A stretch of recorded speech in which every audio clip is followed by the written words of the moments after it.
भाई SIR देश में कई बार हुआ है, लेकिन पहले कब SIR होता था ना चर्चा होती थी, ना मन में आशंका लोगों की थी। लेकिन पहली बार क्योंकि निर्वाचन आयोग का जो रवैया रहा है, जो उनके एक्शंस रहे हैं, उसको देखकर लोगों के जहन में बहुत बड़ी चिंता है। क्योंकि बिहार में लाखों लोगों के नाम काटे गए और अभी भी जो अभियान चल रहा है बहुत कम समय लोगों को दिया गया है।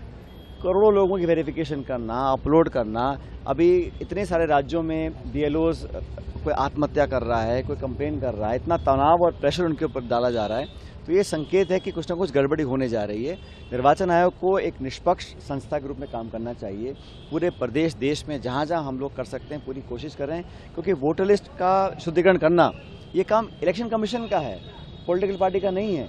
हम तो ये चाह रहे हैं कि जो गरीब है, दलित है, आदिवासी है, पिछड़ा है, नौजवान है, बुजुर्ग है, कहीं वो शिक्षा के अभाव में या जानकारी के अभाव में किसी की मंशा उनके नाम काटने की हो, उसको हम पूरा नहीं होने देंगे। तो कांग्रेस पार्टी पूरे देश में जहाँ जहाँ हमारे मतदाता हैं, नागरिक हैं, जो उनका वोट देने का अधिकार संविधान में है, उससे वंचित ना रहें, उसको लेकर अभियान चला रहे हैं। राजस्थान, छत्तीसगढ़, पूरे जहाँ जहाँ 12 स्टेट्स में हो रहा है।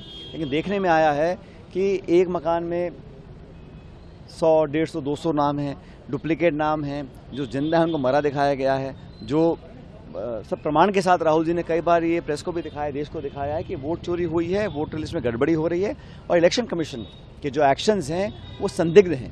तो ये मेरा आग्रह है कि इलेक्शन कमीशन को एक्शन लेना चाहिए, निष्पक्षता से काम करना चाहिए और विचारधारा, दबाव, सरकार, नेता के प्रेशर में काम करेंगे तो ये जनता और कांग्रेस पार्टी को स्वीकार्य नहीं होगा। पायलट साहब